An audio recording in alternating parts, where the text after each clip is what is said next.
First Minister 6 months or so ago, sitting more or less right here. You were talking to Theresa May, and it seemed a very cordial first meeting after she became Prime Minister. I wonder, what's happened since then between the two of you? Well, we've spoken on a few more occasions, met once more, I think, and spoken on the phone. I have to say, though, to be perfectly frank, I don't feel as if I know any more about her negotiating objectives today than I did 6 months ago. And probably what's more worrying than that, I'm not sure she knows more about her negotiating objectives than she did back then as well. And I think that is increasingly of concern the closer we get to the triggering of Article 50. Do you seriously think there is no plan? Yes, I do. And I say that with a lot of regret, because that puts every part of the UK, I think, into a very perilous position. You know, we saw last week with the resignation of Sir Ivan Rogers that, you know, he didn't know what the plan was, and he was supposedly the man who would lead the negotiations to try to achieve that plan. Now, my worry is that Theresa May, instead of behaving like a Prime Minister should, is putting the leadership of her own deeply divided party ahead of her responsibilities as Prime Minister and trying to appease the increasingly right-wing Brexiteers in her own party, and instead of prioritising what would be a sensible solution for the UK to stay in the single market, for example. And I think the interests of the country over these next few months really have to come to the fore. Now, at that meeting, she seemed to agree that Scotland, as Wales and Northern Ireland, would be part of the process of debating how we were going to leave the EU. Do you feel that simply hasn't happened? Yes, I would have to say that. You know, there have been discussions. I mean, I took part with the First Ministers of Wales and Northern Ireland, the Deputy First Minister of Northern Ireland, in Downing Street, I think in October, a meeting of the Joint Ministerial Committee. And I'm not exaggerating too much, I'm paraphrasing slightly, I admit, but I'm not exaggerating too much when I say that the Prime Minister sat on the other side of the table in that meeting and said Brexit means Brexit, and not an awful lot more than that. And I came out of that meeting probably more frustrated after a meeting of that nature than I've ever been before. Now, the reason for that is that I'm the First Minister of Scotland, and, you know, put aside, although we shouldn't put it aside, the fact that Scotland voted to remain in the European Union.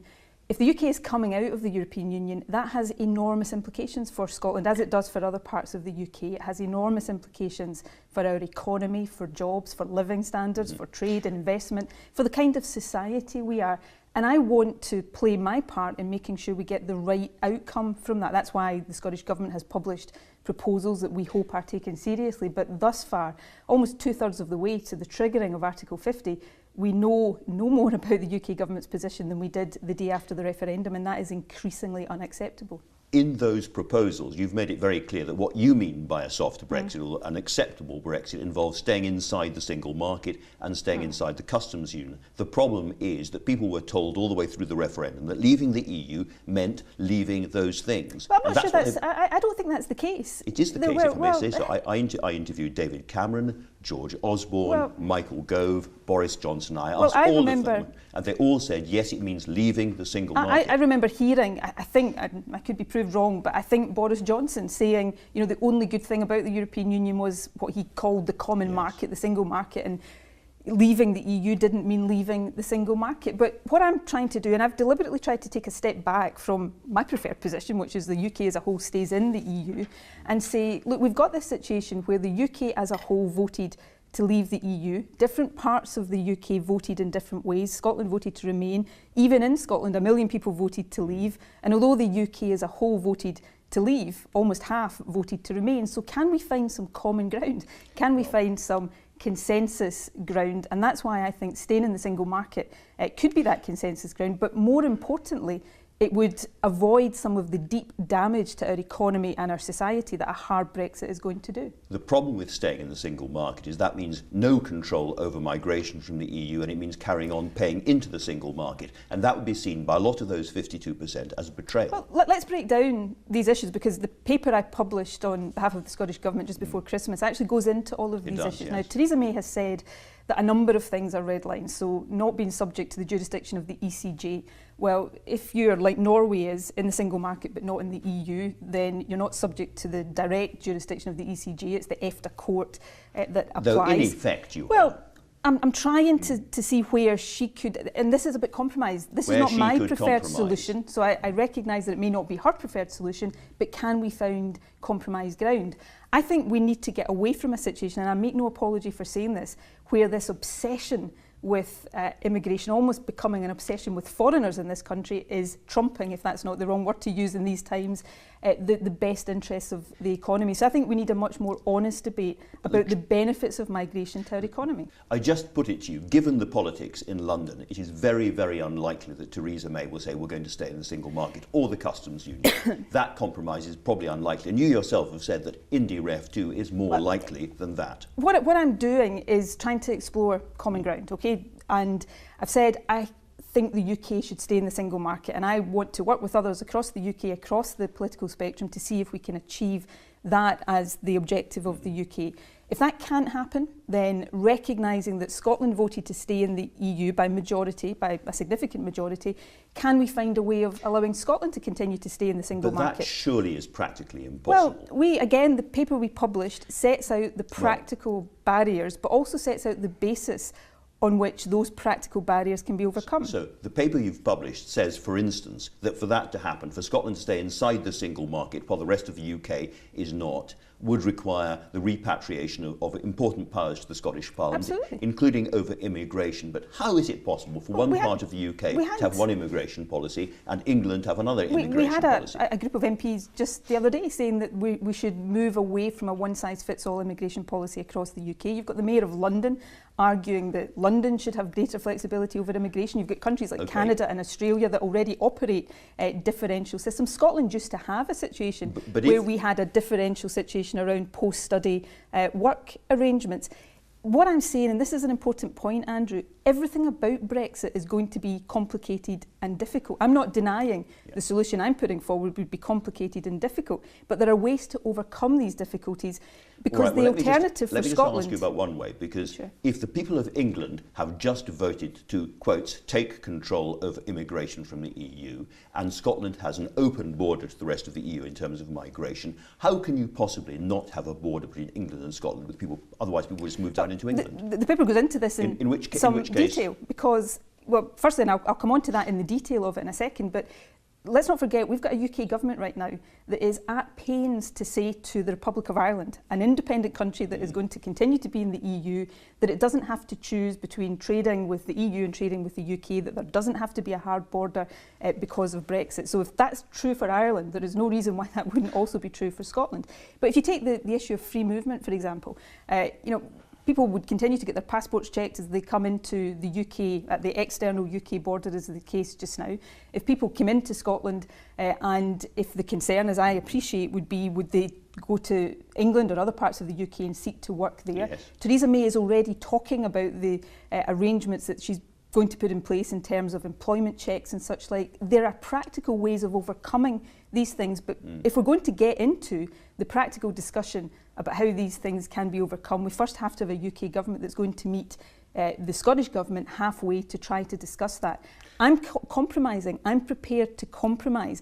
I need to have a UK government that's prepared to do likewise. This is a compromise which gives you, in effect, independence. Well, or something very, very close to it. The proposal we've put forward wouldn't make Scotland independent. Yes, but it would very nearly. Yes, it would have significant additional powers for Scotland. I have to say, around some of these additional powers, notwithstanding whether there would be a different single market solution for Scotland, there's already growing cross-party support that in the post-Brexit landscape, there needs to be a fundamental look at the devolution settlement. So I think some of those arguments apply regardless of the position around the single market. But there is a fundamental question that arises here for Scotland. I'm trying to compromise. I lead a party that, many of whom would want an independence referendum tomorrow. I am trying to act as First Minister to say, is there compromise ground? But if we are in a position where I'm doing that, but we have a Prime Minister, a UK government that's saying no compromise, Scotland just has to, shut up and like it or lump it, then the question for Scotland, and it's a much more fundamental question than the EU or Brexit, is are we happy with that? Are we happy to have no voice in the UK, to simply have to accept the direction of travel that an increasingly right-wing UK government wants to impose upon us. What do you say to those people across the UK who voted to leave the EU, who listen to you now and say, she's just a wrecker, she is trying to overturn the democratic vote of the entire UK? Well, I'm not trying to do that, but I would ask people to equally understand that I'm the First Minister of Scotland. Scotland is a country, we're part of the UK right now, but we voted to remain. And I've got a duty, particularly given that this is not some academic debate. This is a debate that has real implications for jobs and living standards of people the length and breadth of the country. I've got an obligation to seek to protect Scotland's interests, and that's what I'm trying to do. So I'm compromising, but at the end of the day, I'm not going to sit back while Scotland is driven off a hard Brexit cliff edge with all the implications for jobs and the type of country we are that would have. Well, let's come to that. You have said that if you get what's been called a soft Brexit, staying inside the single market, then a second independence referendum is off the agenda for a while. How long is a while? How long? Let me explain exactly what I'm saying. The argument for independence doesn't go away in those circumstances. The argument for independence is much bigger than the European Union. What I've said, though, is if we can, and I said this in this very room the day after the referendum, that I would seek to find ways within the UK, recognising the diversity of opinion on independence within Scotland, to seek to protect Scotland's interests within the UK. If we can do that, the independence argument doesn't go away, but we don't need to have that decision within the time scale of Brexit. But that involves... What is the time scale? Well, are we talking about this Parliament? No independence referendum during the course of this Parliament? You're asking me what the time scale of Brexit is. I can't answer that question but it could entirely. Be 20, but let me tell you years, what my assumption is.